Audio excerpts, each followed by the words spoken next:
जो next salts हैं हमारे पास वो हैं एसिडिक साल्ट्स। अब एसिडिक साल्ट्स किस तरह से बनते हैं? These salts are form by partial replacement of replaceable H positive ion of an acid by positive metal ion. इससे पहले हमने पढ़े थे नॉर्मल और न्यूट्रल साल्ट, उसके अंदर और इसके अंदर क्या डिफरेंस है? उसमें भी यही था कि जो आपके पास एसिड है उसका H पॉजिटिव आयन है, उसको रिप्लेस कर देना है पॉजिटिव मेटल आयन पर। अब यहाँ पर क्या चेंज है? यहाँ पर सिर्फ ये वर्ड चेंज है, पार्शियल रिप्लेसमेंट।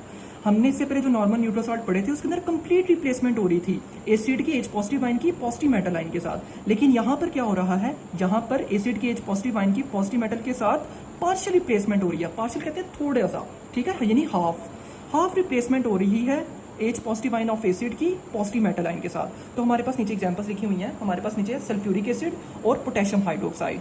अब सल्फ्यूरिक एसिड और पोटेशियम हाइड्रोक्साइड का जब रिएक्शन होगा तो पोटेशियम हाइड्रोजन सल्फेट साल्ट बन जाएगा और साथ में वाटर बन जाएगा। ये हमारे पास जो साल्ट है इसको हम नाम देंगे ये एसिडिक साल्ट है। मजीद लिखा हुआ है acidic salts turn blue litmus red. Acidic salt जो होंगे पहले भी हमने पढ़ा हुआ है इसकी फिजिकल प्रॉपर्टीज में चैप्टर के स्टार्ट में कि जो एसिडिक साल्ट्स हैं वो ब्लू लिटमस पेपर को रेड के अंदर कन्वर्ट कर देते हैं, ठीक है। बस ये याद रखिएगा कि एसिड लाल कर देता है, ठीक है। तो एसिड ब्लू लिटमस को रेड के अंदर कन्वर्ट कर देगा।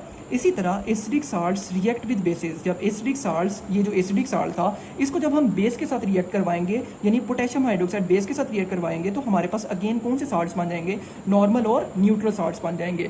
तो ये हमारे पास नॉर्मल और न्यूट्रल साल्ट है जो कि पोटेशियम सल्फेट है, ठीक है। इस रिएक्शन को एक दफ़ा से समझ लेते हैं। H2SO4 है और हमारे पास KOH है, ठीक है। ये हमारे पास सल्फ्यूरिक एसिड है H2SO4 और साथ में हमारे पास है KOH। इन साल्ट्स से हमने क्या करना था? हमने पार्शियल रिप्लेसमेंट करनी है, यानी यहाँ पर कंप्लीट H2 नहीं आयोनाइज होगा, यहाँ पर सिंपल एक हाइड्रोजन यहाँ से निकाल लेते हैं, एक हाइड्रोजन यहाँ से निकलेगा और ये OH इसके साथ मिलेगा। तो ये आपके पास क्या बन जाएगा? हाइड्रोजन और OH आपके पास बेसिकली मिल के क्या बना देते हैं? वाटर बना देते हैं, ठीक है। और साथ में आपके पास देखें क्या बनेगा, यहाँ पर एक हाइड्रोजन रह जाएगा और ये पोटेशियम एक हाइड्रोजन के साथ मिलेगा। पोटेशियम यहाँ से एक हाइड्रोजन तो निकल गया था ना, यहाँ पर OH के साथ मिलकर वाटर बना दिया था। यहाँ पर कितने हाइड्रोजन रह जाएंगे? एक हाइड्रोजन रह जाएगा, पोटेशियम हाइड्रोजन और साथ में सल्फेट एज इट इज आ जाएगा। तो ये जो हमारे पास साल्ट बना है इसको हम नाम देंगे, ये है हमारे पास एसिडिक साल्ट। फिर हमने पढ़ा जो एसिडिक साल्ट है वो ब्लू लिटमस को रेड में कन्वर्ट कर देते हैं, ठीक है। और एसिडिक साल्ट्स जब हमारे पास अगेन बेस के साथ मिलते हैं, किसके साथ मिलते हैं? बेस के साथ। पोटेशियम हाइड्रोक्साइड जो कि बेस है इसके साथ मिलेंगे तो आपके पास नॉर्मल या न्यूट्रल साल्ट बना देंगे। और नॉर्मल न्यूट्रल साल्ट किस तरह बनता था कि जो आपके पास एसिड है, ये बेसिक जो एसिडिक साल्ट है उसका जो हाइड्रोजन है वो इस K की जगह आ जाएगा, ठीक है। ये हाइड्रोजन इस K की जगह आएगा तो OH के साथ मिलेगा तो अगेन आपके पास हाइड्रोजन और OH क्या बना देते हैं? वाटर बना देते हैं, ठीक है। और हमारे पास फिर पीछे क्या रह जाएगा? एक पोटेशियम ये, एक पोटेशियम ये, तो K2 और साथ में क्या रह जाएगा? Sulphate SO4। पोटेशियम सल्फेट ये हमारे पास साल्ट बन जाएगा, नॉर्मल या फिर न्यूट्रल साल्ट बन जाएगा हमारे पास, ठीक है। जैसे हमने अभी पढ़ा कि एसिडिक साल्ट्स जब बनते हैं हमारे पास, जब वो बेस के साथ रिएक्ट करते हैं तो हमारे पास नॉर्मल या न्यूट्रल साल्ट बन जाते हैं। ये हमारे पास एसिडिक साल्ट था जो बना था, ठीक है। और यहाँ पर जब एसिडिक साल्ट इस बेस के साथ रिएक्ट करेगा तो ये हमारे पास क्या बना देगा? अगेन नॉर्मल या फिर न्यूट्रल साल्ट बना देगा।